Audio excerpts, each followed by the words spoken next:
All right. This is going to be a short little podcast about the past, about a week or so of the MMA world. So, last weekend, January 20th, there were two big title fights in the UFC. First one was the light heavyweight title. It was Daniel Cormier versus Volkan Ozdemir. This was a very hyped up fight. Daniel Cormier, the champion, is coming off a loss to John Jones. But that was overturned because John popped hot for steroids, so Daniel's the champion again, and he has to prove himself. So he's matched up against Volkan Ozdemir, which is one of the coolest names ever. Volkan is a knockout artist, so his past two fights together have lasted 70 seconds. They both ended in knockouts in the first round, so he was definitely dangerous. Daniel is an Olympic wrestler, so his home is on the ground pretty much. So, first round, Volkan comes out hot, just swinging wild. He's landing some, but Daniel's dodging and shooting for takedowns. Finally, he gets him down towards the end, takes his back, locks in a choke, but the buzzer goes off, so round's over. Second round, same thing. Volkan's slowing down a little bit, but Daniel is able to bob and weave, land some good shots, take him down. He actually mounts him, and there's just nothing you can do. Olympic wrestler on top of you, you just can't get up from that. So Daniel wins by TKO in the second round. Great fight. So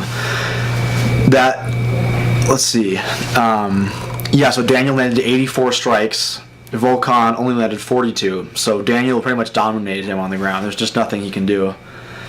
So for the main event of UFC 220 last weekend was the champion Stipe Miocic versus this terrifying man named Francis Ngannou.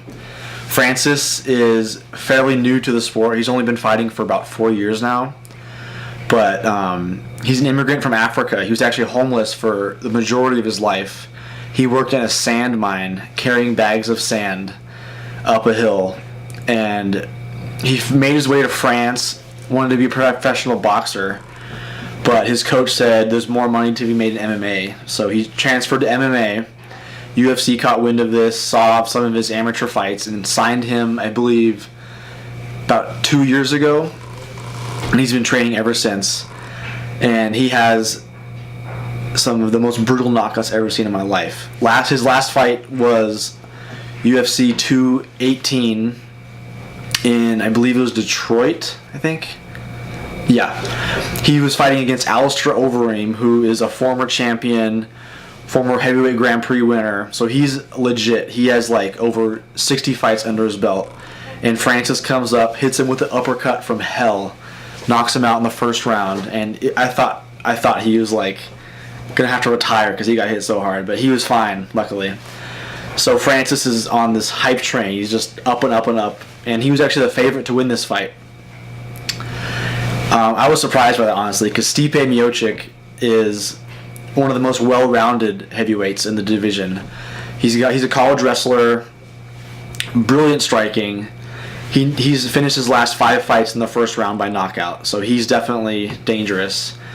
And he's actually a full-time firefighter still, which is pretty cool. It's a really cool story there. But coming into this fight, I believe his game plan was to try to clinch up and wear Francis down in the first round, because you don't want to stand with Francis in the first round when he's totally full of fuel and ready to knock you out. So Stipe was kind of hugging him against the fence, trying to just put his weight on him and weigh him down just to make him tired. And he actually got a takedown towards the end of the round. So Stipe definitely won the first round. Second round, Francis was noticeably slower, actually. He needs to work on his cardio a lot, I think. But he's still dangerous. He was swinging some wild shots. He landed a few on Stipe. But again, Stipe took him down.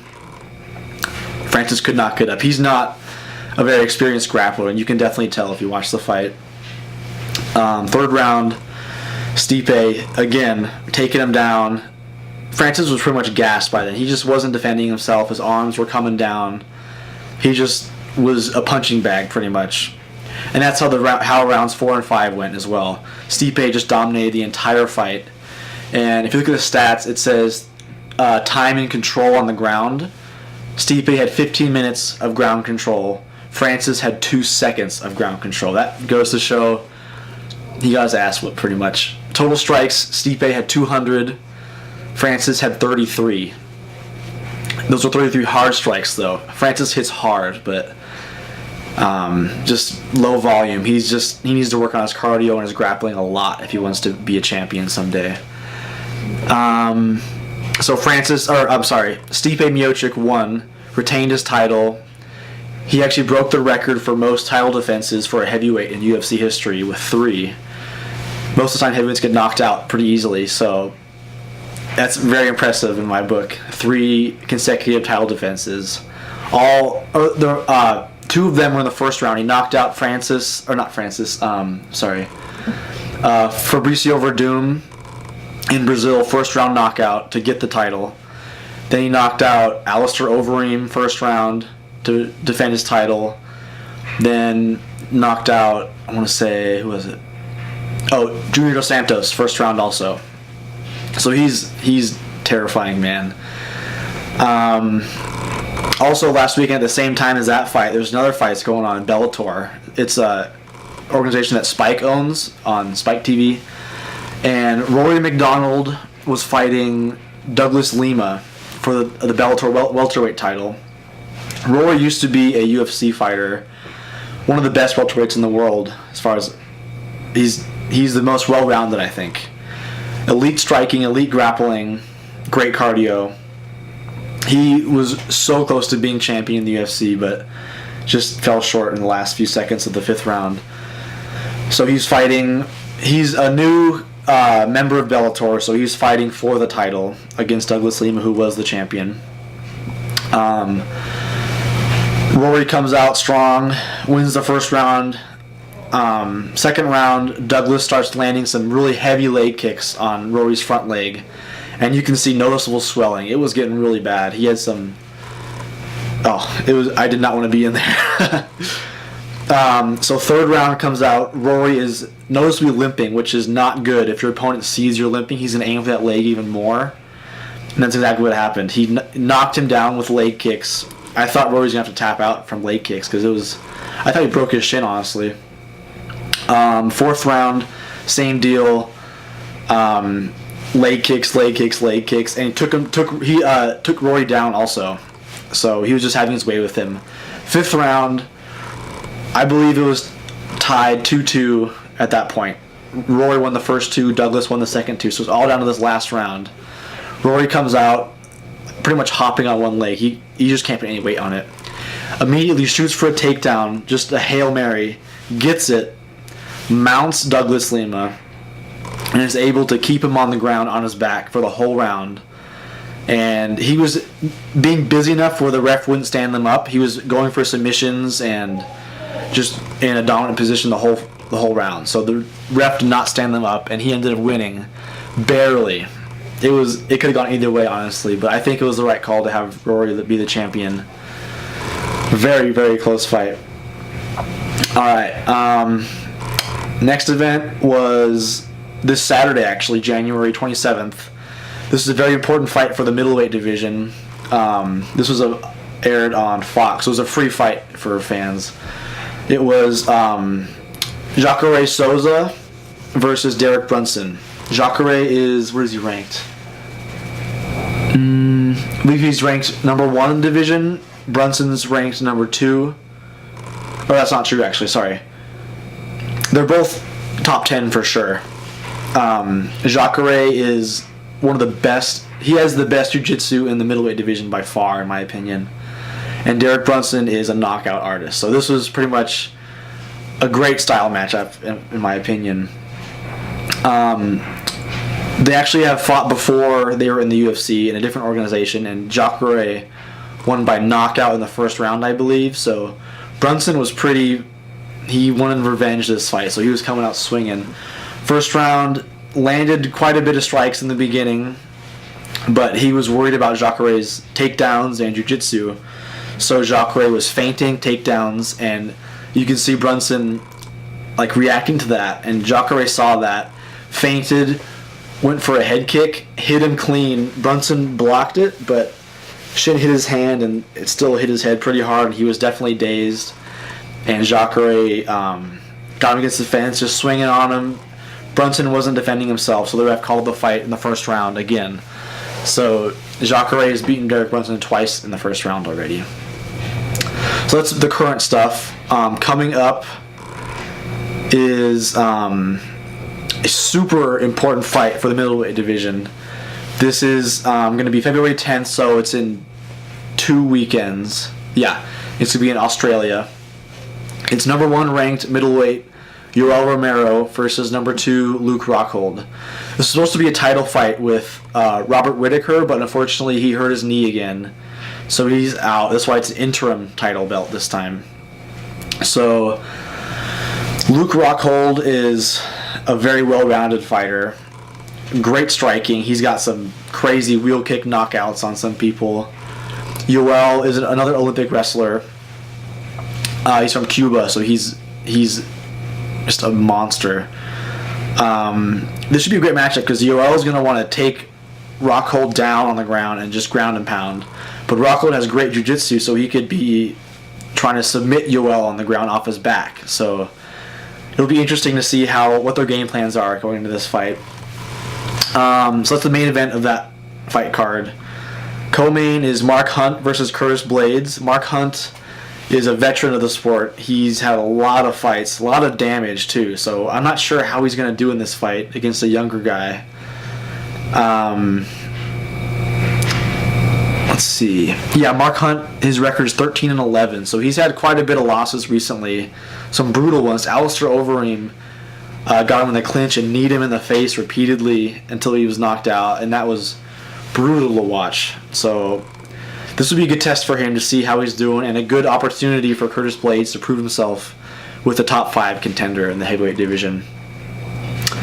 And last week, the UFC announced a massive fight. I think it's the biggest fight they could make right now in the UFC, and that's Tony Ferguson versus Khabib Nurmagomedov.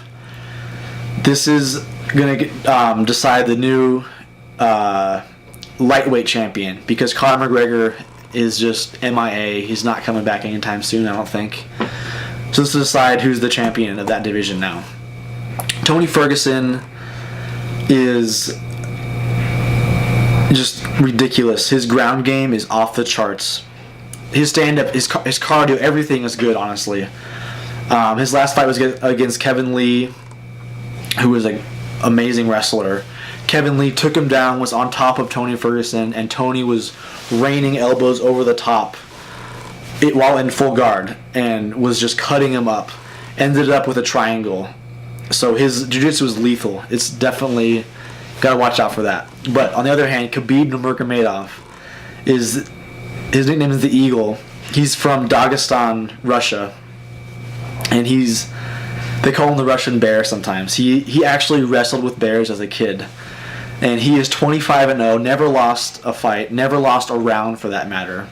So I actually watched him fight in Vegas against Edson Barboza, and he put a beat down on him. It was ridiculous. So I'm so excited for this fight.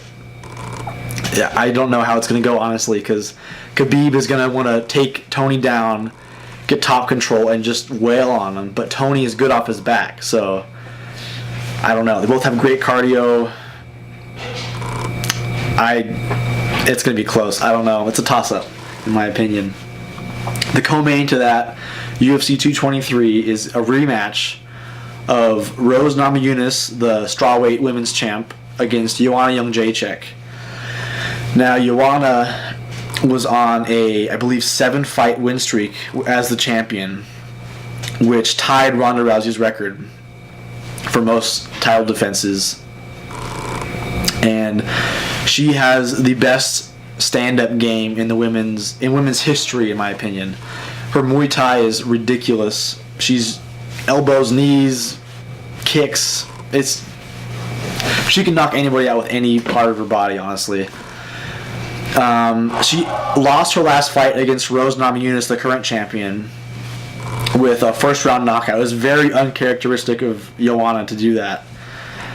There were rumors that she had a really bad weight cut before this, so she was just physically drained and just wasn't ready for this fight, but took it anyways. But Rose has great jiu-jitsu, strong hands apparently, because she knocked out Joanna in the first round, which has never been done before.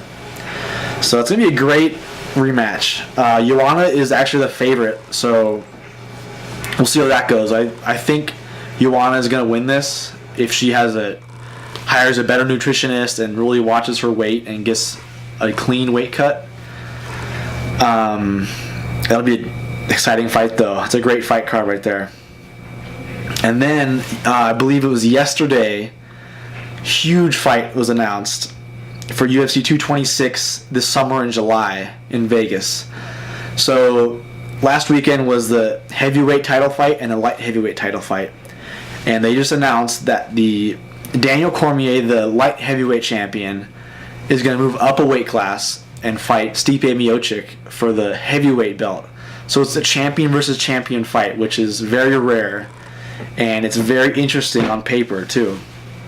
Both have great cardio, both have great wrestling. I'd give the edge to Daniel Cormier, the light heavyweight, for wrestling, because he's an Olympic wrestler. He's got more experience in wrestling. Although Stipe did wrestle in college, so he's definitely not unskilled. But it's really going to be about size, because Daniel kills himself to make 205. And he just looks drained when he's fighting at that weight. And he used to be a heavyweight, actually, so I don't know. This is going to be a close fight. Daniel is undefeated at heavyweight. He won the Strikeforce Grand Prix, I think. It was like a tournament. So Stipe's record is 18-2. Daniel is 20-1. Only loss is to John Jones. He lost twice to John Jones, honestly, but he popped hot for steroids, so it was a no contest. So he's 21 loss, 1 no contest. But I think Daniel is one of the greatest light heavyweights of all time, except for John Jones. But there's a little asterisk there because he has been known for taking steroids, and that's not cool. So I could see this going either way, because Stipe is definitely the bigger man. He's got cinder blocks for hands. He can knock Daniel out. But Daniel, he's a great wrestler and great striking too, so that'll be interesting. Yeah, I'm excited about what's coming up in the MMA world.